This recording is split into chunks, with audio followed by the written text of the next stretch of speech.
میں چھوٹی سی مثال دیتا ہوں کہ اللہ رب العزت کس درجے تک پہنچنے کے بعد امتحان لیتے ہیں۔ ایک صحابی تھے عبداللہ بن سعد بن سرح،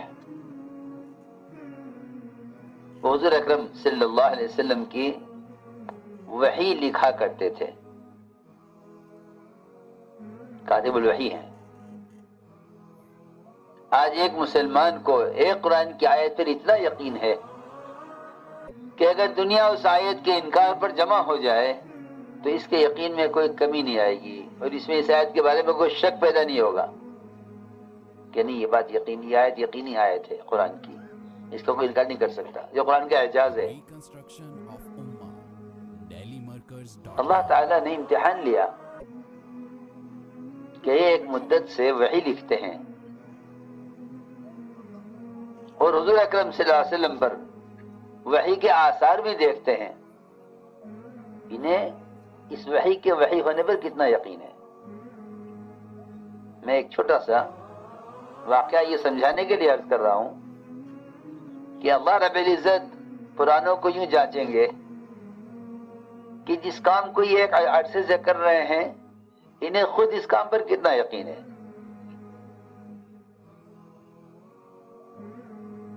جس کے بارے میں یہ پوری امت سے یہ کہہ رہے ہیں کہ تمہارے اپنے مسائل کا حل اس میں ہے، ذرا ان کو تو جانچیں کہ انہیں خود اپنی ذات سے اس محنت اور اس کام سے مسائل کا حل کا کتنا یقین ہے۔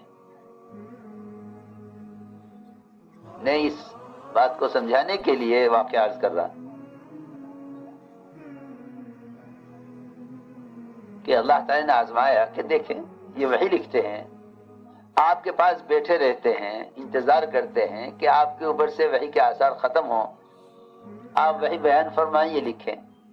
اللہ اکبر، اس آدمی کو کتنا یقین ہوگا وحی پر جو آپ کی کیفیت کو دیکھ کر منتظر ہے کہ کب آپ پر وحی کے آثار ختم ہو، کب وحی لکھے۔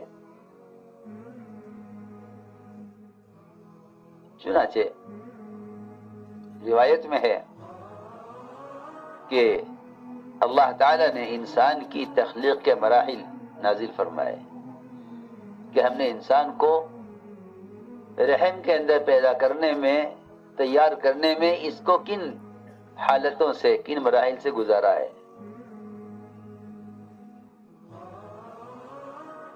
تو وہ تمام مراحل اللہ نے بیان کر دیے، تو اللہ تعالی نے ان کا امتحان لینے کے لیے ان کی زبان پر دو جملے ایسے جاری کر دیے، انہوں نے کہا فتبارک اللہ احسن الخالقین،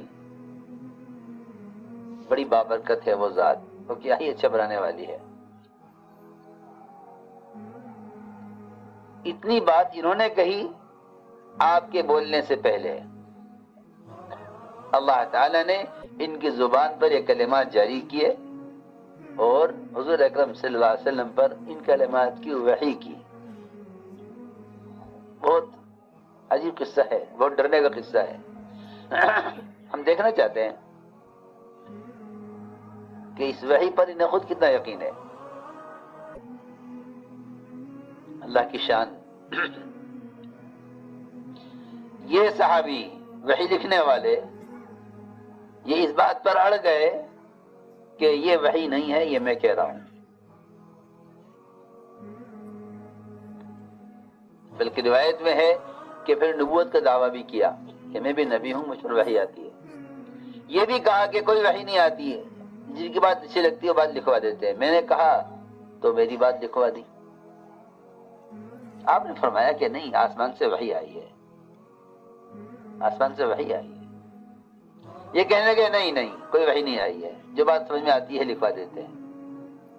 آپ نے فرمایا بیت اللہ کا پردہ پکڑے ہوئے بھی کہیں مل جائے تو اس کو قتل کر دینا ہے۔ دیکھو، میں نے یہ جو واقعہ سنایا ہے صرف یہ سمجھانے کے لیے کہ جس کام کو کر رہے ہو اس کام پر خود دل سے کتنا یقین ہے، خود اس پر کتنا یقین ہے.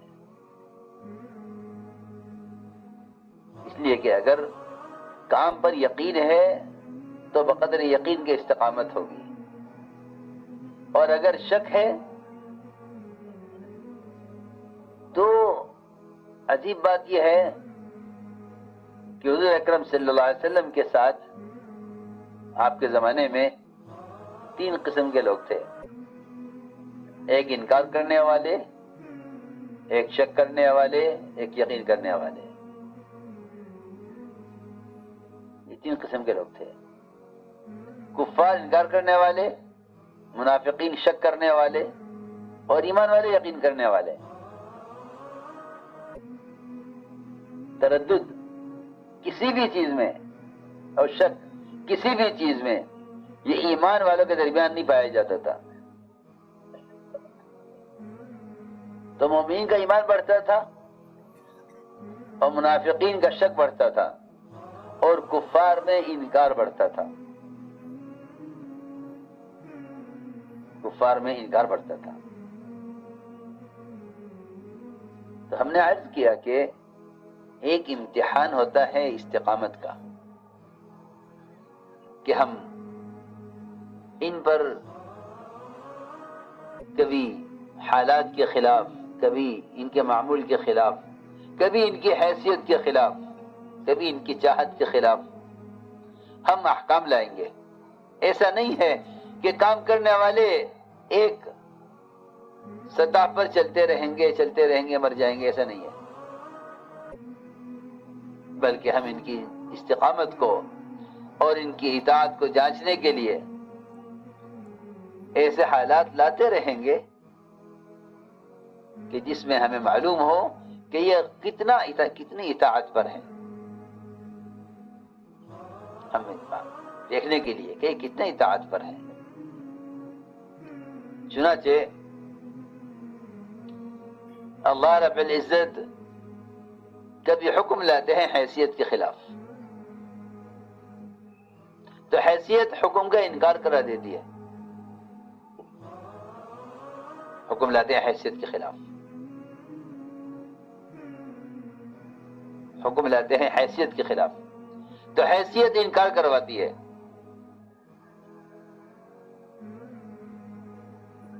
حیثیت انکار کرتی ہے حکم کا، کیونکہ اللہ تعالی امتحان کے لیے حیثیت کے خلاف حکم دیتے ہیں.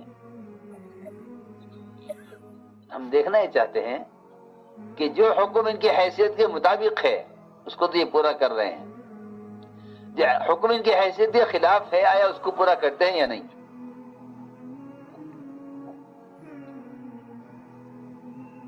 اس لیے کہ جتنی بھی عبادات ہیں وہ اللہ تعالیٰ کے اگلے احکام کو پورا کرنے کی استعداد پیدا کرنے کے لیے ہیں. جی ہاں، جو شخص عبادات کے اعتبار سے کمزور ہوگا اس کو وہ اگلے حکم کے قابل نہیں ہے. اور لوگ مطالبہ کرتے ہیں اگلی چیز کا کہ ہمیں یہ دیا جائے، ہمیں یہ بھی دیا جائے، ہمیں یہ بھی دیا جائے. اور اللہ تعالیٰ یہ دیکھ رہے ہیں کہ جس نے ملے ہوئے حکم کو پورا نہیں کیا وہ اگلے حکم کے قابل نہیں ہے. میری بات بہت ضروری ہے. ہم بہت سی چیزوں میں آ کر بہت سے کاموں میں اس لیے انکار کر دیتے ہیں کہ جو کچھ کرنے کے لیے کہا گیا ہے وہ پورا نہیں ہوا. جو اس کو پورا کر دیتے ہیں وہ اگلا حکم بھی پورا کر دیتے ہیں. اللہ تعالیٰ نے ابراہیم علیہ السلام کو ملت میں امامت کا درجہ دیا اس لیے ہے کہ ہر ابتلا سے انہوں نے گزر کے دکھلا دیا. وَأَتَمَّهُنَّ. فأتمهن قال إني جاعلك للناس إماما. تو میں نے عرض کیا کہ اللہ رب العزت حکم لاتے ہیں حیثیت کے خلاف. یہاں حکم لائے حیثیت کے خلاف کہ ملائکہ کو آدم کو سجدہ کرنے کا حکم دیا کہ آدم کو سجدہ کریں. سب نے سجدہ کر لیا، اس لیے کہ حیثیت حکم کی ہے. حیثیت حکم کی ہے. غلطی وہاں ہوتی ہے انسان سے جہاں وہ حکم کو اپنے اور اللہ کے غیر کے درمیان دیکھتا ہے. چوٹ وہاں کھاتا ہے، نقصان اور محرومی وہاں ہوتی ہے جہاں حکم کو اپنے اور مخلوق کے درمیان سوچتا ہے. جہاں حکم کو اپنے اللہ کے درمیان سوچے گا وہاں اپنی حیثیت کو گرائے گا، وہاں اپنی حیثیت کو گرا دے گا. جہاں حکم سمجھے گا کہ میرے اللہ کے درمیان ہے، اور جہاں یہ غور کرے گا کہ اس حکم کو پورا کرنے میں میرے مخلوق کے درمیان. چنانچہ یہی ہوا کہ ابلیس نے سجدے سے انکار اس لیے کیا کہ انا خیر من، کہ میں ان سے بہتر ہوں. آپ میرے لیے حکم فرمائیں ہم 100 سجدے کر لیں گے، لیکن آپ ہم سے سجدہ کرائیں ہم سے ادنا کو، یہ ہماری یہ ہم نہیں کریں گے. یہ میں نے ایک ایسی مثال ہے یہ کہ قیامت تک کے لیے یہ ضابطہ بنا دیا کہ تم اللہ کے کسی بھی امر کو اگر اپنے مخلوق کے درمیان سوچو گے تو انکار کر دو گے، اور اپنے اللہ کے درمیان سوچو گے تو پورا کر دو گے. شیطان نے یہ کہہ کے انکار کر دیا انا خیر من، کہ میں ان سے بہتر ہوں. مجھ سے وہ کام کرائیے جو میری حیثیت کا مطابق ہے، کیونکہ آپ بھی بڑے ہیں میں بھی بڑا ہوں. بڑا بڑے کے لیے تو کر لے گا، لیکن بڑا چھوٹے کے لیے کرے یہ ہم نہیں کریں گے. بس سمجھنا یہ ہے کہ اللہ کا امر بڑا ہے، اللہ کا امر بڑا ہے، حکم بڑا ہے. یہ تو بہت اونچی بات ہے